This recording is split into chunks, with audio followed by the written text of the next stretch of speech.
Good afternoon, guys. This is the spaghetti that I made last night, the fettuccine, and I'm gonna use some sour cream on that as well. This is, by the way, the zucchini and the onion and carrot.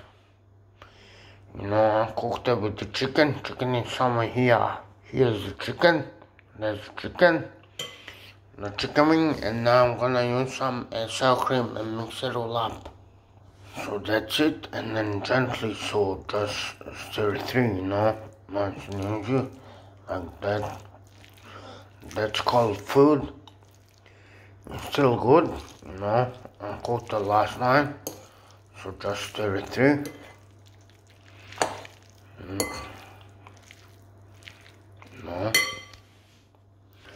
And it looks absolutely perfect.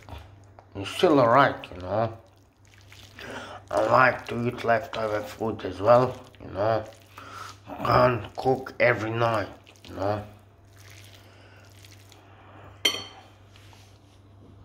So that's the way it's looking, When you stir it through, And bon appetit, the meal's dinner tonight, Amke's kitchen.